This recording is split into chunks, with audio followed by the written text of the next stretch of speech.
Okay. I wonder if this is my first attempt at a video ever. So I mean, I'm a total amateur. So I'm just gonna give this a try. Whatever. So we got some knives here. Gonna try to do a little knife video real quick. Just gonna blow through these things. And talk about knives and their actions and what people seem to be talking about. So this is a Kubi titanium frame Titan, and this is first up because it's easy to fail, if that's what you call a fail. So it's ball bearings, it's smooth, tight blade, strong knife. So, but give it the right flick, and there it is. No problem. Okay. Now this guy is. Wait a second. Nope, I can't use this. That's assisted opening. Whatever. Oh, but it was a good deal on. Was it Knife Center? Yeah, nice little one. Got take him out of the deal.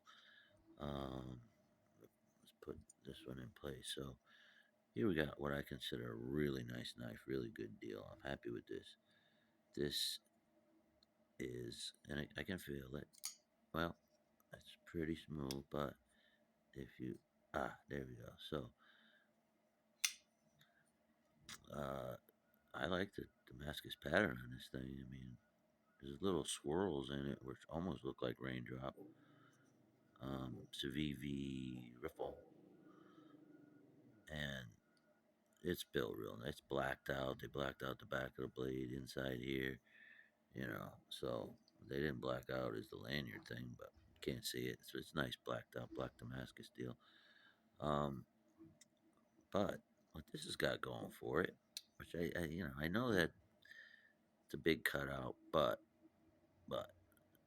there's the Spyderco type opening because when Spyderco came out years ago, I'm an older guy and seen a lot of knives, and this is the time and history to have some really good knives at really good prices. This thing literally, no way would you get your hands on something like this 40 years ago. But anyway, okay, here we go.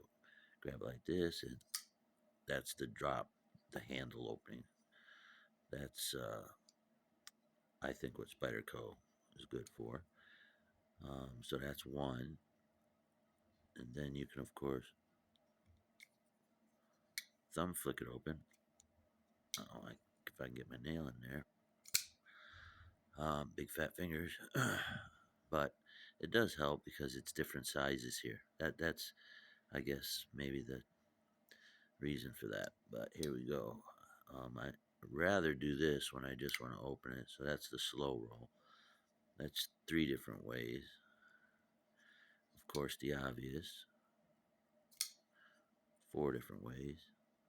And the last one, which took me about 10 minutes to get it, but I recently started dealing with the reverse flick, I guess they call it. So I'm starting to like it. Not so that's like five different ways to open that knife. It's got a lot. That's a nice knife. This, let me just go down the line here.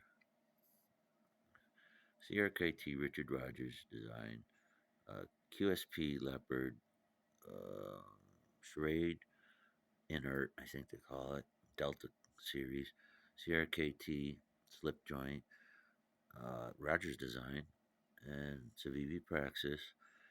And I'm gonna talk about this quite a bit here. That's the Carter Prime Ontario Knife Company. With I made this. This is my knife right here.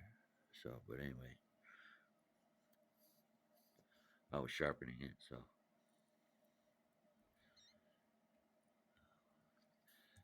this guy, I think I can fail it, but as far as what I consider start talking about is tuning. Yeah, blade centered.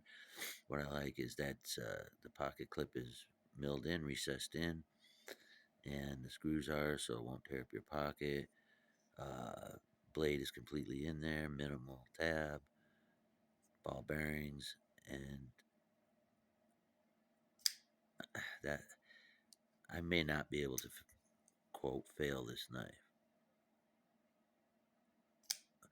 No, it's tuned very well. This is a definitely an EDC for me. At first, it was rough, but what I did was I just took some sandpaper and I just broke the edges so it feels comfortable, and it's like night and day. This has become very comfortable, and that's a pretty thick liner lock. It hits right in the center. Um, this knife is just way good. Okay, way good. The QSP, it's the quality of this little thing. What I do is I took the pocket clip off because I like the feel of it. You know, knives that have an arch to them fit my hand real well. I got short, fat hands, big, ugly mitts, but they've served me well working with them for 50 years. Um, they matched the hardware so that the machining on these bolts that hold it in is the same as the pivot, and I like that. You know, it's got some texture, grip, whatever. This one I'm pretty sure I can feel. Kind of pushing in, but plus pushing down. You know, I'm not going to spend a whole lot of time on it, but yeah, I could. Hard to feel this one. Very smooth, because the detent's pretty hard, but that spear point is beautiful. That's the most all around most useful blade shape in my opinion. So that's the way it is. This is all nice and smoothed out. You know, this is flat, so you can choke. The jimping, this can be used like that real well. Then it fits your hand. But I wish it was a little bit bigger. That's all. But QSP, real high quality. I think this is Sandvik. And their edge, if you can see that, it's even on both sides and very minimal, nice grind, and it's smooth. They polish. This is a polished edge. And in my next video, I'm going to talk about polished edges and micro serrations. You know, in short, just so you got a heads up, serrated knives, like for bread knives, cut bread way better than oh, so a polished edge. Polished edges will cut paper, cut shave hair, all beautiful, but I sharpen knives and I leave them with a micro serrations, like a medium diamond. And then micro serrations bite into flesh. Unbelievable. It doesn't run across and not cut. It immediately starts biting. So, and this, I'm not the first one to talk about this. This goes back before I was born. So, but I'm going to make a video and prove to everybody that micro serrations can still cut paper, shave hair, and do all that, plus instantly cut into stuff like the skin of a ripe tomato. This one's going to skate across it, and it's a super sharp knife, but not the way I sharpen them. So we'll do that if I decide to. And this, what this got to go for, it's beefy, it's thick aluminum, so it's all metal involved. Nice steel in the liner locks, straight Delta class. They stepped up their game. This is nice. You know, I mean, it's center, it's beefy, it's aggressive jimping. This is crazy aggressive, but whatever. Um, and the detent is so hard on this that it's almost uncomfortable. It rockets out of there, and I don't mind a firm detent. It will never not open. It's just the inertia. It can't it, it can't not open. You're pushing so hard on it with the ball bearings that it's gonna open the blade unless it hits something. So that type of tuning I like. This is a flat grind or a bit of a hollow. It's hard to tell. Whatever. Um, Pretty strong liner lock, and they got it so it starts here and goes to there right in the middle. That's not gonna roll. It's this knife. The handle would have to bust out. So watch some tests on different knife locks and how strong they are. Slip joint, top flipper. So call it a mohawk flipper because that sure does look like a mohawk to me. So whoever said that's pretty funny. But little gentleman's knife, Rogers design. Again, the knife blade is all the way in the handle, and it's pretty symmetrical. Let's think it's called a symmetry. Um, you know, metal with these, I don't know, whatever they are, inserts. But I can feel it, right? But it's very smooth, and really, if you reach around and as you're pulling, you don't have to snap it out. It's a very good and smart way to open a knife. The looks are there. There's a lot of thought in this. Believe me. It also can be so snappy that if I slam it out there every once in a while, it's not doing it now. It'll bounce back and won't stay up there. It won't stay completely open. So whatever, that's all. I mean, that's not the biggest thing in the world. I don't care. But nice, slim, I mean, gentleman's knife. And when this one, if I fold this in, I choke up with my nail here real high, so there's no chance of drop cutting your finger. So I might have a little nick there. Yeah, I do. My first Civivi. Oh my, is this a nice knife? Wowzers! I can. Oh, it almost fell. I can probably feel this. Yeah. A lot has to do with this feeling is your angle that you're on. If you're holding a knife down like this, try to make it fail. It ain't gonna fail. It uses the weight. It's beautiful, smooth ball bearings, man. It uses the weight and snaps it open. Another thing too is you go like that, it fail all the time because the weight is going up. Your gravity, you're fighting, working with gravity. Oops, working with gravity, and then fighting gravity. I mean, so it's I think it's kind of lame to talk about failing knives. I do like ones that are tuned so that you can't do that in any position, but uh, it's not like some kind of rapid deployment combat. It's not something I would ever use when I was in service, but whatever. To me, it's a pocket knife. This is some nice gold anodizing. This is good quality. Um, and the blade, what is it? Praxis. I went and said, let's try it. All these knives are bought online, sight unseen. I almost think buying, let's say, shoes online is it's just not something I like to do. I like to fit and feel it, but starting to be that they're getting out some good quality. So not too thick, and the width of the blade is just so leaf-like and big. You could sharpen this a lifetime knife. You sharpen this thing till you know the blade is gone. There's just so much of it, and they fit it so nicely into the handle because of this. The radius of the back here is rounded so that doesn't stick out too much as far as that basically there's so much fat blade coming out of there with this type of handle. When you choke up on this, the fingers, oh boy, is that nice, real nice. Oh, so much work and cutting that you do with this, so much comfortable and working.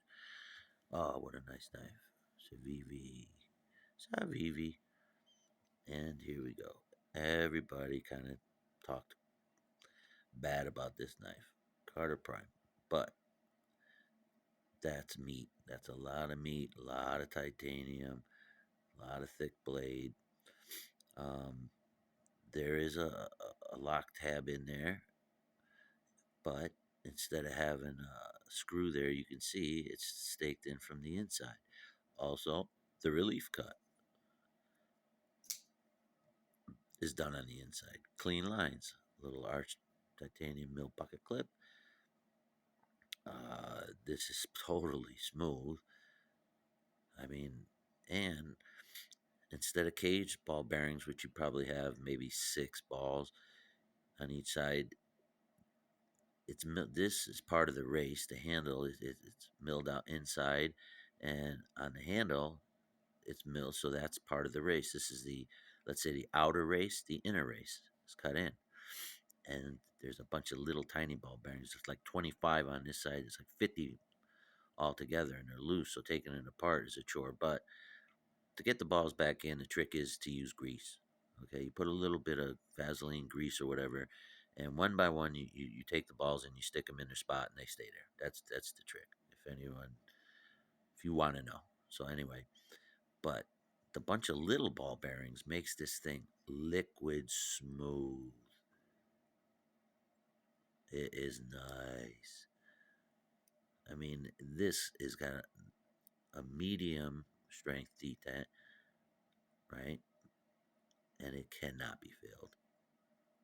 It is tuned. It is so the grind on this is perfectly straight, perfectly even on both sides. The quality of this knife, I don't care what anybody says. This is a very, very good high quality knife, and what a deal at like $60. This is modified sheep's foot or whatever, and people don't like this holding. No, I don't either, but that's not where I'm gonna hold it. I'll hold it right here and bear down on it like you know, I can put so much pressure on this right now, it'd be sickening. So, I mean, come on. This is where you hold it, people. For this, what? Doesn't even. So, but why would you reverse it either? Because it's not a stabber, it's just a cutter. It's a sheep's foot blade. But what a cutter this thing is. I mean, so with all the little refinements that they did, all the niceties, okay, it gets overlooked. And really, come on. That was nothing. I mean, I didn't have to try on that. And if I loosen this up just a little bit, it would just guillotine drop completely. So all these knife terms I kind of using now because everybody else is. That's all. But that smoothness is wicked, and it's completely locked up tight. There's no play at all. And I'd rather have a bunch of small little hardened bearings than just a couple. I mean, I can't say a couple, but the the the engineering of it, the way it's going to work. Okay, you'd have if you have one bearing fail out of 25, well, you got 24. You have one bearing fail out of 5 or 6, well, you got a problem. So yeah, this is a go. I mean, go. What a great knife, flying way under the radar, and I'm glad it is. Glad people badmouthed it, so that the price came down and I can get it for $60. Thank you, everybody. What a sweetheart. Oh, so anyway, there you go.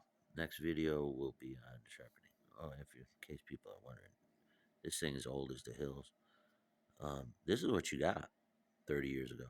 I mean, if this is a USA Gerber. It great steel. It gets nuts sharp. Again. I leave this with micro serrations. I run my finger down a knife very easily, and as soon as it starts biting, immediately this thing will cut. I'm really starting to cut into my finger a little bit, but you got enough layers of skin. I do anyway. My fat, nasty hands, but um, that's for another video. That's going to be my real video. This is just something to try out. So this is what you got. I think you pay like $20 for something like this. Back locks. This is buck knives. This is it. That's what everybody had. There's just no two ways about it. Ain't no ball bearings. Ain't no nothing. you know. So we've gone from this to something like what's the high? What I think is the highest. Probably this. Yep. Sweet Sandvik steel. Beautiful. Oh, nice little bad boy.